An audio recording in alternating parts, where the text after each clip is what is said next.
What is up, you guys? Welcome to Word First Radio, the podcast brought to you by Word First Ministries. I am your host, Jacob O'Neill, and as always, I'm joined by my friends Bailey and Cameron. Hey. Bailey, pray us in, man. Yep.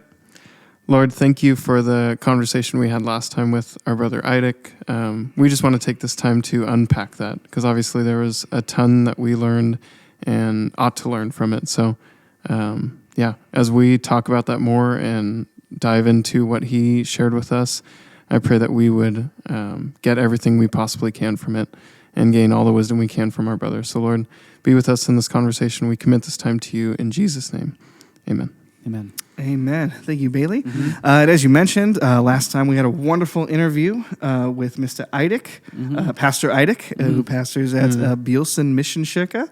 Right? Was that close? I mean, it wasn't. It was a little. It wasn't. I would just not- say this place. This place right here. Yeah. So you might recognize this from that interview, and he was kind enough to give us a place again. And we wanted to talk about some of our takeaways from that, because I don't know how you guys feel about it, but I felt like it was an awesome conversation. Yeah, he's always been so encouraging and challenging and deep and insightful. And our interview with him did not disappoint in any of those ways.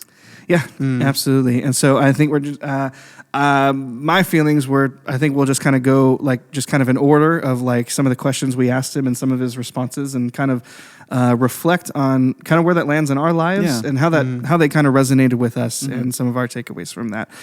So I don't know how you felt about it as a someone of Norwegian lineage, but I thought that him talking about his time in Uganda and hearing that hymn about I will not rest until Jerusalem is built. Do you have the last line of that hymn actually still? Would you mind reading that for us? Yeah, there's a battlefield in my soul, but I will endure, and I will stand until we have built Jerusalem in the heart of my motherland. Yeah, I couldn't help but thinking, I'm like, I wonder if Cam kind of relates to that a little. Yeah, so I don't know if I relate to that hymn in exactly this. I don't know if it spoke to me or moved me in exactly the same way that it did Eirik. Sure, yeah. But when he said, and then I came home as like an evangelist to Norwegians, like I brought the gospel home to Norway, I definitely feel that way, which is a weird, I don't know how to explain it other than that. You know, we've talked a little bit before about sort of the beautiful picture that I have in my heart and mind about God preserving my family, like a godly men came from Norway to the United States, where they continued to be good and wise. In fact, my ancestor who came to the United States was called Helga, and Helga means a holy man. And so God preserved like a holy man as a forefather for my family, and now is bringing the gospel back with my family to sort of our ancestral home. There's something really moving that really moves and touches me. So I don't know about building Jerusalem here, or like that exactly that thing. I don't know, but like I don't know if that exact thing touches me the same way. But the idea of bringing the gospel back to Norway is definitely like alive in my heart. Yeah, that's kind of more what I was like thinking, because you've and I don't exactly resonate with the mission in the same way as you do, but that's good. I'm happy we're not carbon copies of each other. But you've oftentimes expressed this kind of longing to like, I feel like Norway is my home, and I've longed to return home. And you just I don't want to say like emotionally attached to it, but there is this kind of element where you're just like the heartbrokenness that you expressed over like the people in Norway. It feels like my people. Yeah. So Norway, know that I'm not like, you don't have to claim me, right? You don't have to count me as one of yours, but I definitely count you all as some of mine. Sure. And so it feels like being with and among my people. Like there's something significant about that for me. Yeah. What was interesting too is so what I like to do is I like to talk to the interviewees before I interview them on the show. Eirik, when he was talking about this hymn with me and his experience in Uganda, he actually used some of the same words that you use when he said, like, this hymn perfectly describes a country that has lost its first love. That's like word for word exactly the way that you... I did say he was a wise man, so... Stupid, sorry. I love it. Yeah, well, I think I love the kind of just the sense of the fire, like, in his soul. Like this, he's been an evangelist like since the first day we met him, and I think that we can really appreciate that kind of evangelical fire, and it kind of dives into what he started to talk about, the spiritual state of Norway, and kind of how people, react to Christianity and stuff, and the kind of religious, kind of foundation, the things you were talking about in that interview, that people like are more religious but like aren't, and stuff like that. What are some of our like reflections on that topic? So I'd back up to say, kind of to his testimony, or not his testimony, but when he was describing how he came to be a pastor. For me, that was like I don't know. I feel like, from what I know about Norway, Norwegians, the culture and everything so far, right? It sounded like the perfect, rising to the title of pastor story for a Norwegian pastor. Because the distinction that we like spent time last time talking with him, talking about, was he recognized that God invited him to the work, and he didn't have the sense of like, God needs me on this mission, and I have to do this to save the country or anything. Like his introduction to even being a pastor was the realization that God could accomplish everything without him, even if he's using all of his energy to fight God, to fight against him.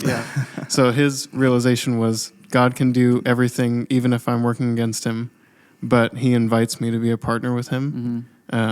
So I think just like that, heart is so perfectly matched for the like thing we keep talking about, like every single episode, like the temperament and just the heart of Norwegians. Like they have good hearts and like good values in place, and value humility and equality like really highly. So I think a guy like that entering the scene, like again, he's not there to save the day, but he's like the perfect, setup for the culture. So I'd say, just to start the conversation, like his temperament and how he came to be a pastor, I think, from what I know, which could be nothing, but I think it just so perfectly fits what Norway needs. And so I completely agree, and that just helps me to appreciate all the more his friendship and brotherhood. So you guys came and visited this church before, while Whitney and I were still in the United States. Then as soon as we got here, he invited us for a meal and spent time with us, and he and I have met a few times, and I just want to take this moment. I mean, I've said all of this to him personally, right? So it's not like I'm thanking him now. Now that he's not with us, I'm going to thank... Talking about him behind his back. Yeah, talking goodly behind his back, whatever. Right. But I just want the rest of our co-missionaries, right? All of the people who are supporting us in prayer and financially and with community and all the other ways, right? We've all promised them, listen, this mission takes all of us. And we are kind of standing on the tip of the very narrow tip of a very big iceberg, which is you guys. So I want to encourage all of those people who are invested in this mission with us. We talked to you about the kinds of Christians that we continue to meet in Norway and in Oslo, and their sincerity of their faithfulness. And Eirik is just Eirik. It's not even Eric, stupid. Eirik is has been such a wonderful example of that. And God has sort of delivered us over to capable hands that we're working hard to learn and glean and leech and suck and draw as much of their goodness. God will refill it. Like, that's fine. That's right. Yeah. Yeah. God will refill it. But there's been a theme on several of our episodes, which is people are wondering like what's going on? Are people getting saved? Have you started a church yet? Yeah. And that's coming. But we realize more and more, and especially being in the presence of or in the council of wise Christians who are here, how much we have to learn and work and preparation there has to be. So you guys will hear soon about our evangelistic efforts and what we're doing. Yes, we are doing those. We are doing those things. And are people getting saved? Not yet to our knowledge, but God is amazing and allows us to join in his work. So that promise, that stuff is coming. But in the meanwhile, we have all of that structural work that we talked a little bit about last time, like learning the presuppositions of the culture, the things that everyone believes is true, the things no that one talks about. Couldn't if you ask them. You'd be like, why are Norwegians like that? And they go, because that's how we are. Right, okay, so they wouldn't say because we have over a millennium of faithful Christian forefathers who have built this into the very soil of the place we live. Like, that's not there. And maybe that's not even the right answer. I mean, I suspect it has something to do with it. But all of that stuff that's on the bottom, or even if you said, why is it so important to Norwegians that you would never put yourself above anybody else? I don't know how they would answer, but I suspect they wouldn't have an answer, or they certainly would not have the same one. So that's the stuff that we have to learn well in order to be effective, successful, efficient, faithful. That whole interplay we talked about last time. Like, how is it that we do well and we honor God? There's just a lot to know and do. But the reason I said all of that was be confident and be encouraged that God has put us in the pathway of really wonderful, excellent counselors, mentors, and they are eager to see us here and glad to work with us. And we haven't changed their mind yet, so that's good. Right. Well, I was going to say exactly what you brought up. I appreciate you bringing that up because my mind was going crazy with reflections when he was talking about it. But what a wonderful reminder and starting point that God is like, you know what, I could do this without you. Like, I don't need you, but I'm inviting you to participate. What a wonderful reminder and a starting point. We talked about how it was like, that is liberating to know that God's approval and care for me and love for me is not based on my performance. Right. And Eirik reminded us wisely that like what we do still matters. Like how we participate and respond to God's call still matters. But I think that is not. It's interesting that he went to that call, that revelation, if you will, that nugget of wisdom from God as his starting point for mission. Before he came back to Oslo from Uganda, he had to start with this truth, that it was that the fear of the Lord is the beginning of wisdom, that God is not dependent on us, but he is inviting us to join his work. And I thought that was really awesome. That was a wonderful starting point. And it was so well said, because when we say that, like just even saying the words, and when God, God doesn't need us, and he'll reveal to us, I don't need you. That sounds like God's being flippant. It has a connotation that I don't need you. I don't care. You don't matter. Right. No. You highly matter. But the reason you matter is not because you can do the work that I can't, right? The reason we matter is something else, something independent of what our efforts bring to the table of the Almighty, right? Like, of course. And he's not going, I don't get that.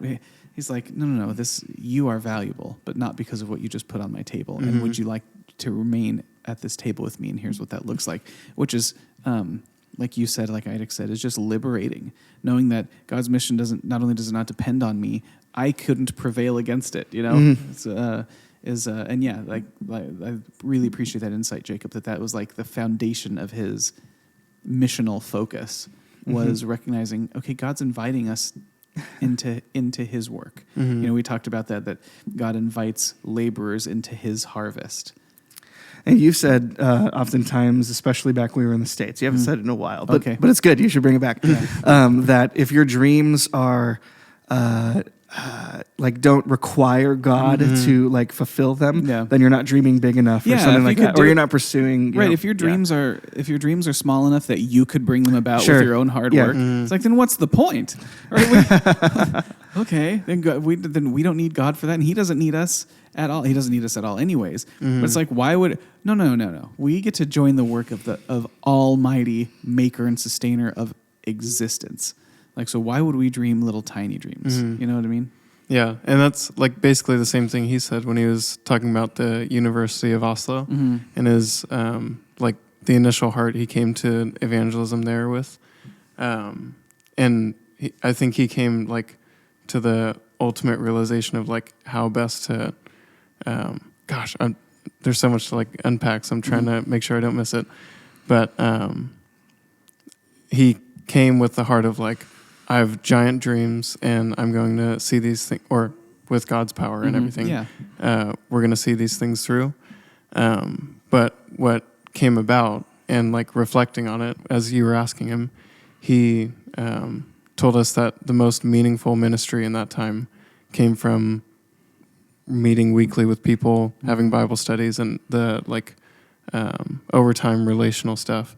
And it wasn't the initial, the things that we think of when we think of saving the day. Right. Or like saving a bunch of people, having a list of 20 people that are saved. Mm-hmm. Like his ministry that he points to in that time, even when he came with that same mindset, the stuff that God pulled off with his big dreams and everything was in the small relational stuff. Yeah.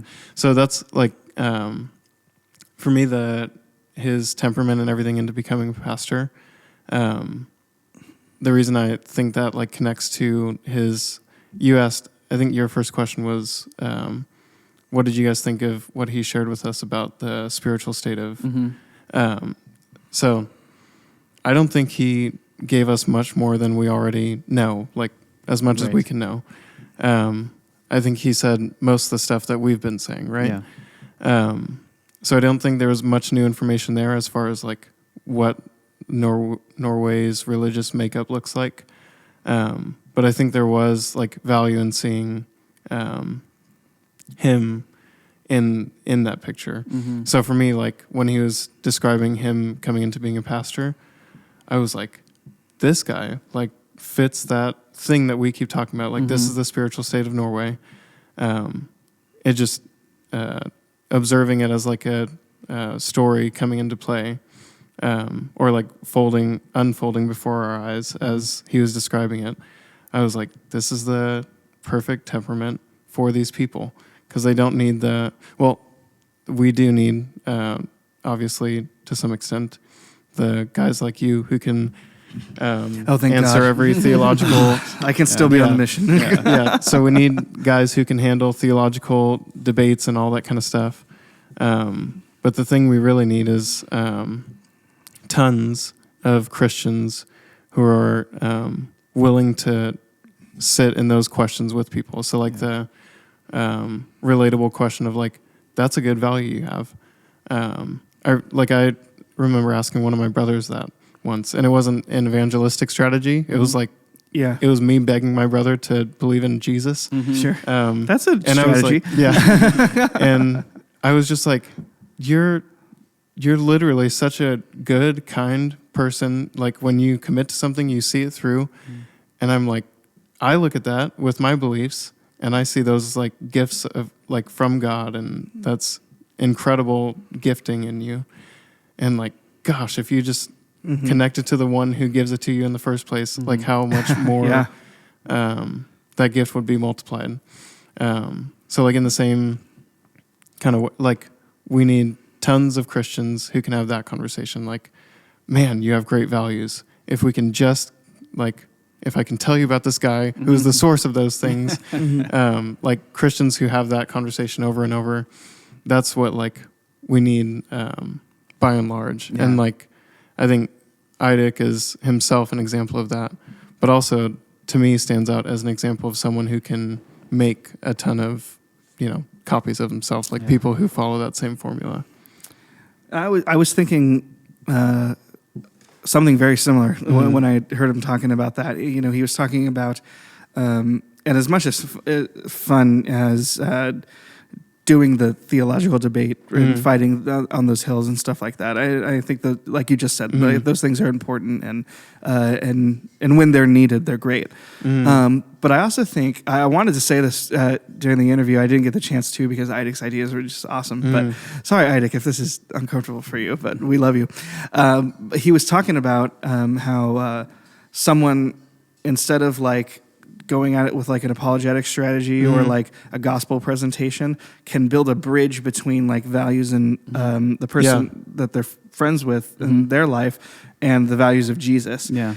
And as I was thinking about that, I was like, really, very naturally, once you build that bridge to Jesus, the steps to the gospel, not in like a presentation kind of way, but just like a naturally, like just like, hey, the steps it takes to get to the gospel from there are like very few. Like you can connect really almost any, call them apologetic question. Like you can connect really almost any apologetic question to what Jesus said about it. And then that puts you right back very quickly on the track to be like, no, I'm not going to argue with you for, 3 hours about this. I'm not going to confuse the heck out of you with a philosophical syllogism. Nope, this is what Jesus says about it. And if I can get back to Jesus, it's just a couple more steps to this is what Jesus did for you, and this is what he asks us to respond to him. Yeah. And so I thought that the thing that's really attractive to me about everything I just said is that it's so applicable to, I see as like with every Christian. Not every Christian has to be, I think you kind of talked about this on an earlier episode, I'm pretty sure. Not every Christian has to be like the expert in like a certain field of theology or dogmatics or apologetics or anything like that. But Christians can focus on their testimony, can focus on the values of the person they're actually talking to and build a bridge to Jesus, and that builds a very quick, short bridge to the gospel. And I at least feel, you guys can tell me if I'm crazy, but I feel like what I just... the strategy, if you will, that's a bad word for it, I admit. But I feel like that is much more personal. I feel like that's much more natural instead of trying to, I don't know. I'm going to keep repeating myself. But those were my takeaways from what he was saying of like, that's so applicable. Like any Christian could do that. And then you're right at the gospel. And it's. Or like Zach said when we interviewed him, man, we're just going through all the trophy. Zach was talking about entrusting ministry to others.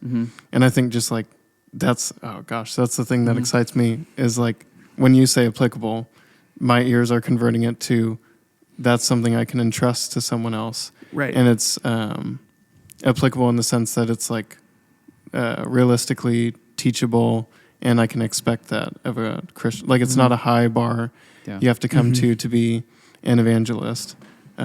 Like we need not like we need a low bar. I mean, but I know what you're saying. You don't have to. So it's a low bar of entry, right? It's the what it takes to do that. It has very few barriers, right? It really is just willingness. Yeah. So the difference between doing that and not doing it is your willingness, and that belongs to Jesus, anyways. It's not willingness plus gifts you don't have. It's just that. Like, are you going to do what Jesus has told you? So it's an act of obedience, not a superhuman act that requires special gifts. Yeah. Like not everyone can get on the stage, play a guitar, sing a song, no matter how much they might want to.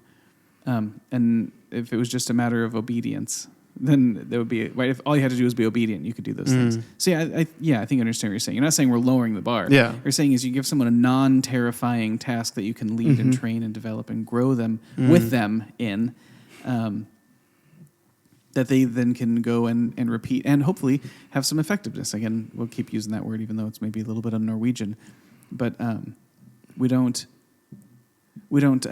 spend energy knowingly. We don't spend energy on dumb things, right? So I don't preach sermons in the corners of my house to nobody, right? That's like, okay, well, not everything you do would be a good thing to do. I guess if Jesus told me to do that, maybe I would. But oh my gosh, the idea is we want to apply our effort in meaningful, legitimate, and strategic ways because our resources are finite, including our time, our abilities, our intelligence, whatever. Like, so we aim them at things that are likely to be fruitful, knowing that we're not responsible for fruitfulness, we're responsible for faithfulness.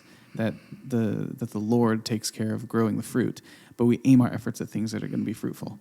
Yeah, and I love that because like what we've been saying is universal and like basically applicable to like every believer that walks in the door, but it's also more consistent with the image of like the body of Christ, like all working together. And so I feel like there are certain people intimidated by like street witnessing because they might feel like, oh, what if someone asks me like an apologetic question that I don't know the answer to? And then all of a sudden that burden, you've studied apologetics, right? You have a degree in it. That's how long could somebody possibly spend learning all of the different arguments and like so many different proofs? And it doesn't matter. It doesn't matter. You can know the argument perfectly and someone goes, well, nuh-uh, so there. Well, so what I'm saying is that if the bar that we set artificially, in my opinion. And I love apologetics. Do not hear me, anyone listening or experiencing this, do not hear me like crapping on apologetics at all. I love apologetics. However, I feel like if we can unknowingly set the bar too high for people, make people feel like, before I evangelize, I have to be an expert in apologetics. You have to be an expert apologist and theologian. You have to be able to respond to everybody's intellectual retort. And what you have to do is go and have the better argument. Yeah. That's not only is it's an unassailable, like you can't get over it. There's no way. There's no way you could. Yeah. And it terrifies people into being catatonic, and that's the worst thing, just not moving and not doing anything. Yeah. And we talked about this a little bit, I think you the three of us last week. Like Satan can't affect our salvation. So what is it that he does to us? Is whatever he can to keep us still and out of the harvest. And that's one of those things that can keep us out of the harvest is creating in people the expectation that you have to be an expert in anything. You have to be an expert in anything except Jesus' love and what salvation is. So there are things to know, but every Christian is expected to witness. And if you can talk to somebody who says, I really, I'm bummed out about what's going on with poor people in Oslo, and you can connect that to Jesus, right, and be like, that reminds me of what Jesus has to say, and let me tell you why. Everybody can do that. Everybody can do that. It takes very little study to understand and know the heart of God, especially after you've become saved, and He gives you a conscience that speaks loudly, and you can understand, you can intuit better the things that are God's priorities. Yeah, I love it. And that kind of like fits really nicely kind of hand in hand with when I asked him, what does it take to be the wording was, what does it take to be a successful pastor in Norway? And when I wrote that question, I did not have the connotation of like big church, like lots of money and stuff like that. And I think that came across like in the interview. But what does it mean to have done it well? Like if God goes, I told you to be a pastor, and you say, okay, God, was I successful, effective, faithful? Right. Did I do a good job? Yeah. That being said, I really did appreciate his clarification, like on the term, and him going into the things like, well, maybe what's like a fruitful. The three things he said, it was like a fruitful, faithful, fruitful, and now I'm forgetting. Was it successful? Successful. No, No, it wasn't. No, it was. He was talking about Tim Keller, and he said you've got success on the one hand and faithfulness on the other hand, and somewhere in the middle is fruitfulness. Yeah. Well, he was. It was something like success. Yeah. We'll talk about that at the end. You're just want to hear 3 F's because you're a Baptist, and you're used to it. Right. I'm looking. It's got to be functional. I'm looking functional. Fantastic. That's right. Yeah. Fantastically functional. Is faithful, fruitful, and that's what it was. Wow. Ephemeral. No. Yeah. I want to get to that part, but at the end. Him going into this kind of idea, it's a really like attractive kind of picture of like what it means to like pastor. And so I personally, just to talk about kind of like my story and like why pastoring I take it so seriously, is that I felt the call to be a pastor when I was like in middle school. That's how I talk to a lot of people. That's kind of around 13 is when the age when God calls you, I guess. And so you marry. Right. Just make sure we all know what category you're in. My gosh. Nice. That's not what I meant at all.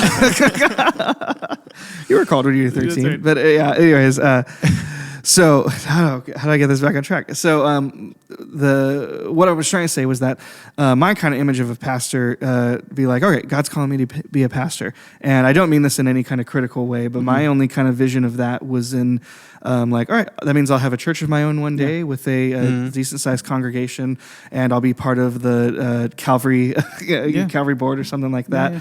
I'll go to some seminary, get a degree, and find a paying job in America as a pastor. And while that model of pastoring is fruitful and effective in many, many cases, especially where we come from, the kind of picture that Eirik painted of him being a member of the congregation a little more explicitly, especially in this context, was a lot more attractive to me personally. Yeah, I don't know how that resonates. Yeah, absolutely.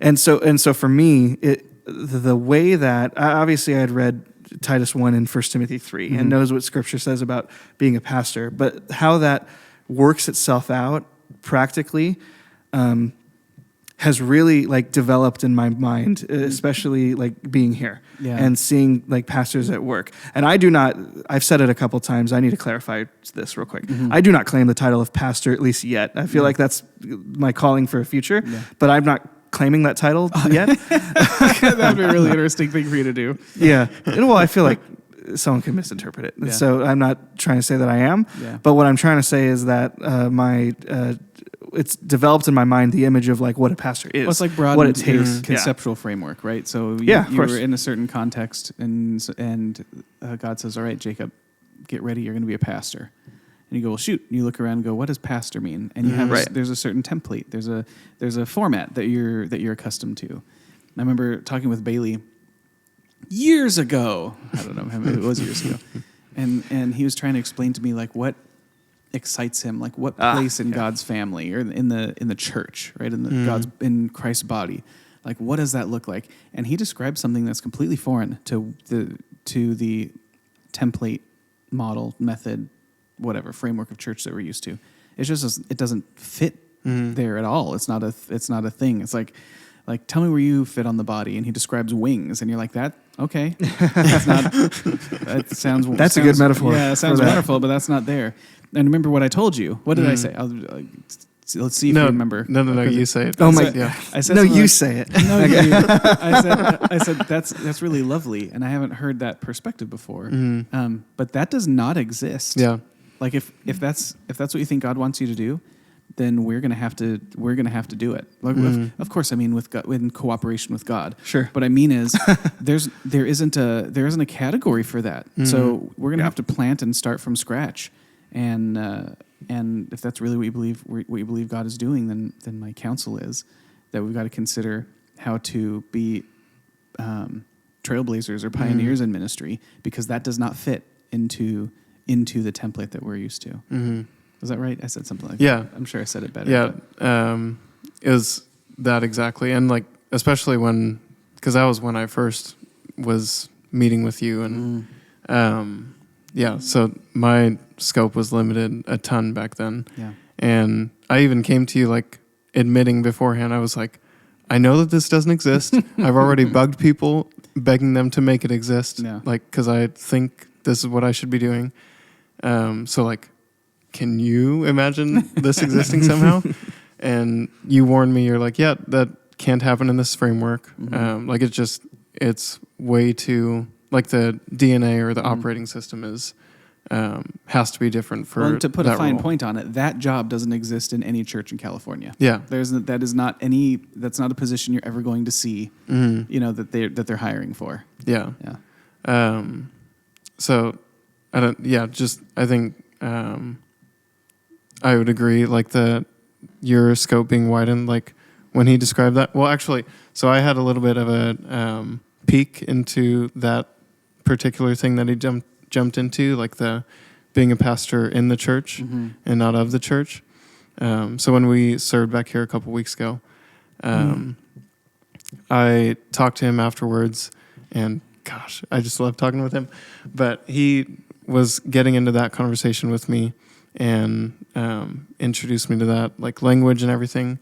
But it's really cool because hearing him describe it, I realized that obviously with other pastors, and then I also told Eirik in that conversation that I've seen you do a lot of that stuff, fruit that comes from being a pastor in the church, not of the church. And I've definitely seen a lot of those things with Eirik, just in the small amount of experience we've had with their church. Like when we've seen him preach and his daughter runs up on the stage and the church doesn't freak, like... Yeah, no one freaks out. No one like drops their cake that they're eating or whatever. And by the way, they eat cake in church. So, so his daughter will go up and he's praying and she's playing and pulling off his shoes and like literally doing all this stuff that would be, I don't know, horrifying for most Sunday mornings. Yeah, I mean, at our church, you've got 10 people responsible for tripping that kid before he gets up to the stage, right? Oh my gosh. Like, you catch that kid. That's not, and I get it. That's not, That's please don't hear a critical tone. Like I get that. Yeah. That'd be really distracting for what it is that we're doing, what it is that's happening, what it is that's happening there. That would be a distraction, but it's not a distraction here because I think what they're doing together is something slightly different. Yeah. So, and that's just like one example. Some others are like overhearing conversations with him and congregants after service, and just hearing the way that he talks to his congregation as, like, for him, he really naturally talks to them as brother and sister, and he's not talking to them as, pastor. And every time Or he's talking to someone, authoritatively. and it's not always someone coming to him for counsel. Like one guy came up to him after that particular service and told him he thought he did a very great job with his sermon, and just the way that they had that conversation was like characteristically different. Like there was just some qualitative thing about it that was different, and I think that's like perfect for when we talk about our, like you say, applicable. And I imagine us planning churches or Pastor Factory. Yeah. Oh gosh. So you say Pastor Factory, that's the most intimidating thing in the world. But then we also say church planners, and that's even more intimidating. Like we're supposed to raise up flocks from us and what we can offer. Yeah. And I think just the pastor in the church is a lot more realistically achievable in my mind than the pastor of the church. Like I can see us raising up guys who recognize the same thing Eirik did. I can work against God, or I can be still, or I can partner with God and accept the invitation he's given me to take up his ministry.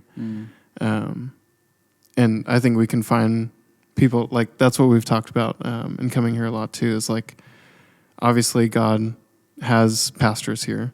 We just need to go and find them. Do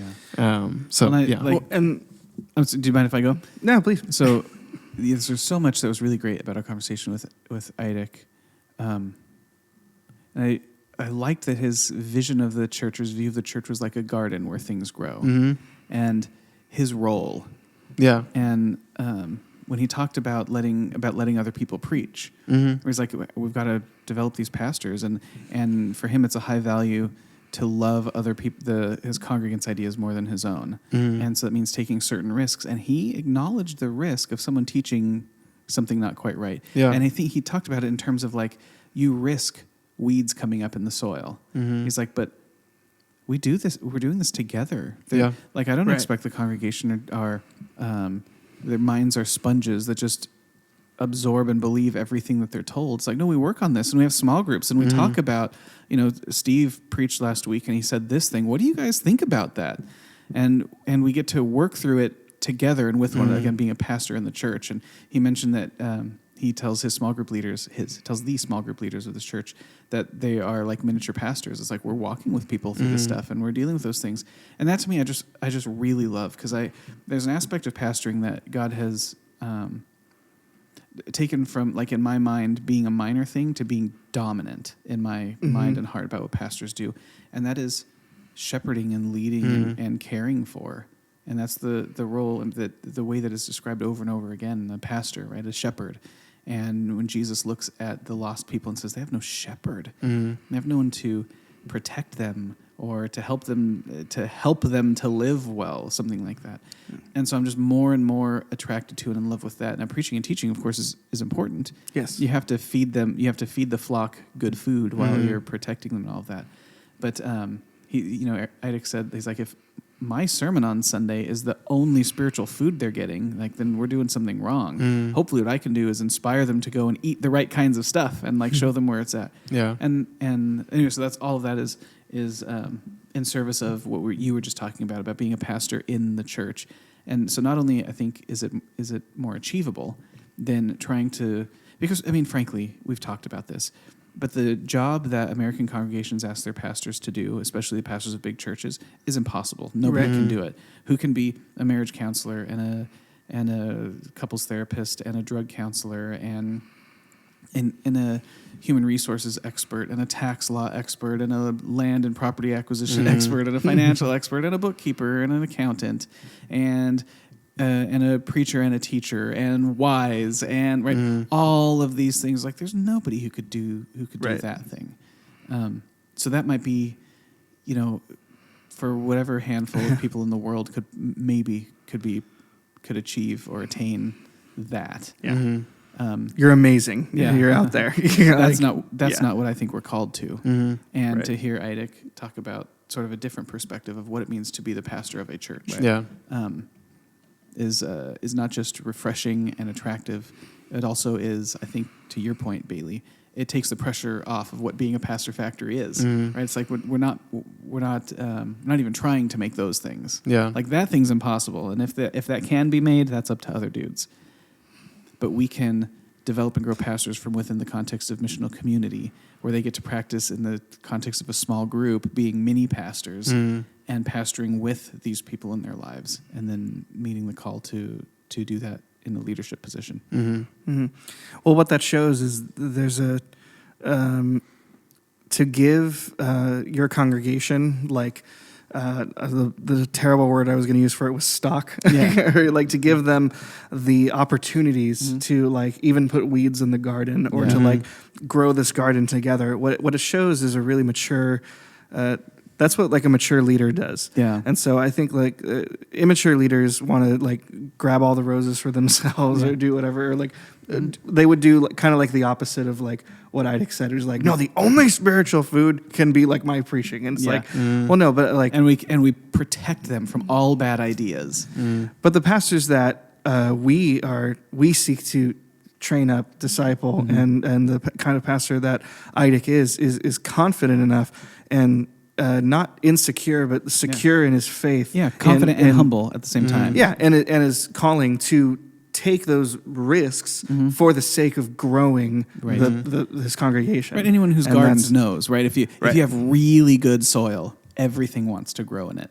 Yeah, and so it takes a mature gardener. I hate to torture metaphors, even though I do it all the time. It takes a mature gardener to go, listen, I know what the risks are of me producing this very, very healthy and nutritious soil.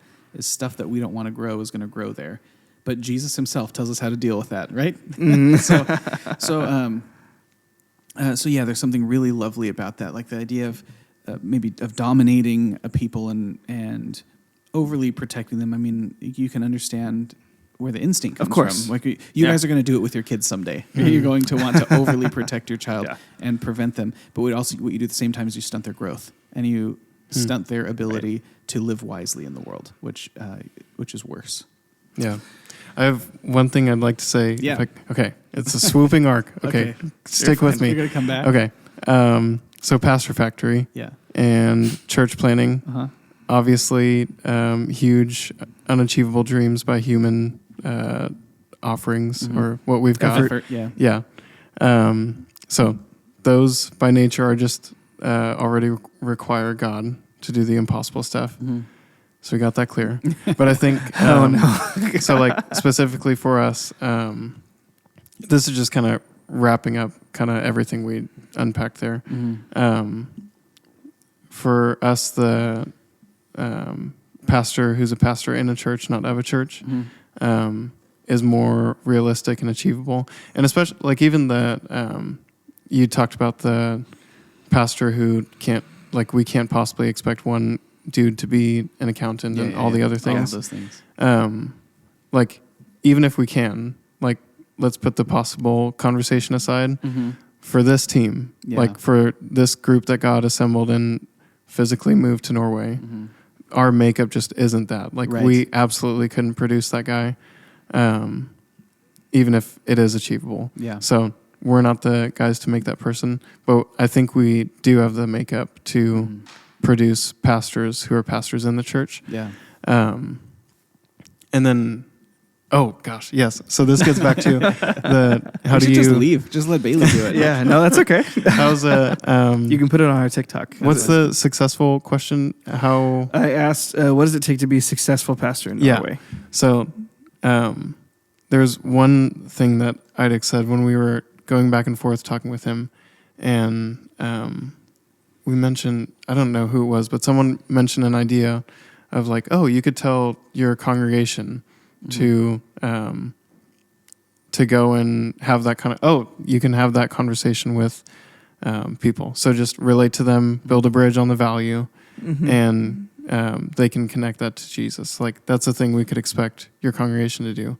And I felt like for a second, Eirik like considered that seriously in his congregation's context and was like, I could ask my church this Sunday. Like I could be like, hey guys, go home, find people in your lives who don't know Jesus, and find a good thing that they have in there, like a good value that they have in themselves, and like show them where it comes from, or Right. So I think he was considering that would be a realistic expectation he could have of his congregation literally this Sunday. Yeah. And I would say, in defining what a successful pastor looks like in Norway, for me, that's what I would love the pastors that come out of our factory to be able to say. Yeah. Like for their congregations, we could throw up an idea like that, and that pastor who's a pastor in his church is able to say, I could tell my congregation to do that this Sunday, and they'd go out and try it.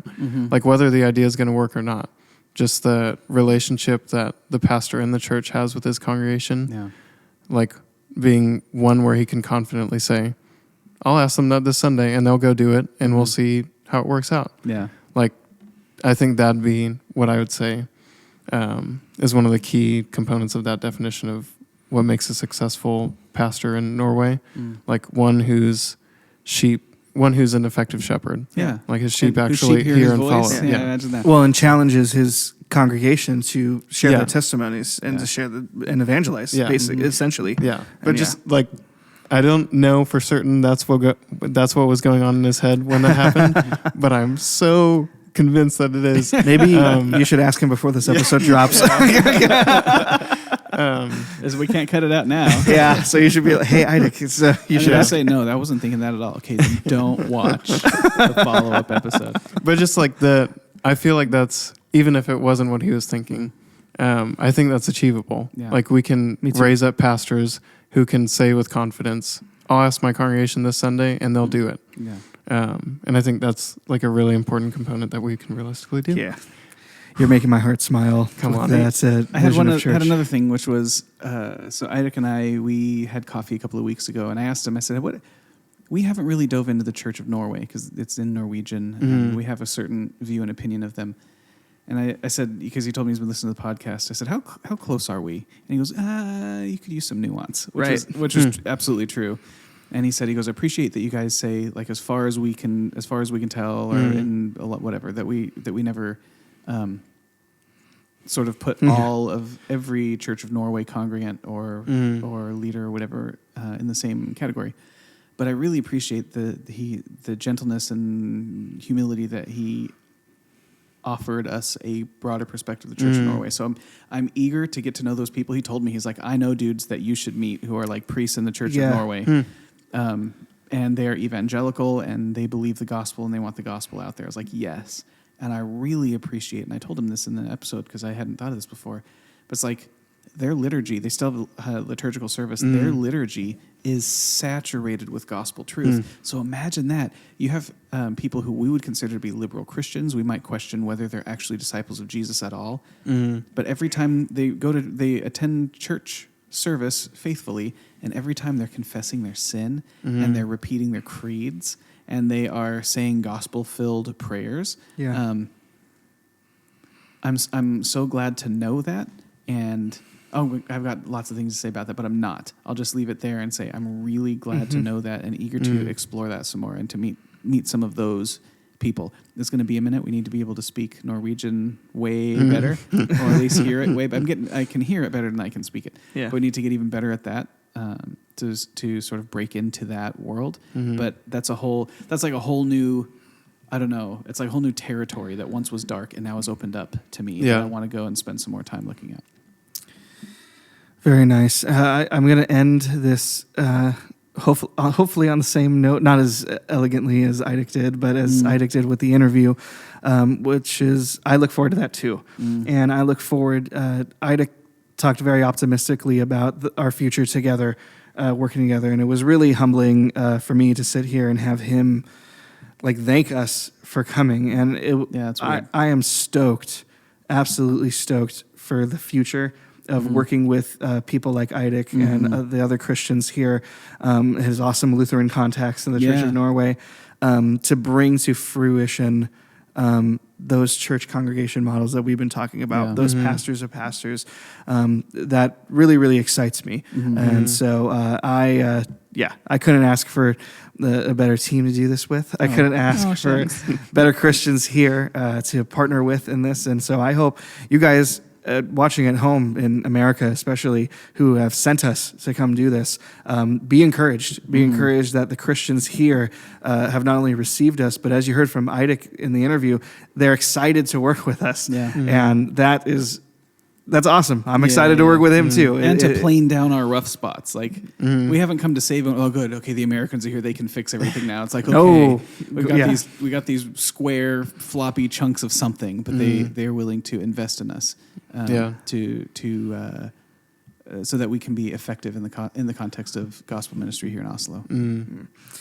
So that should be awesome and should be uber encouraging for you guys. So we will see you again next week. We really appreciate you guys tuning in for this episode. God bless. Thank you for watching this episode of Word First Radio. If you like the podcast, please like, share, and subscribe. If you want to learn more about Word First and how you can support the ministry spiritually and financially, check out the links in the description below. We hope you enjoyed this episode of Word First Radio, and we'll see you again next week. God bless.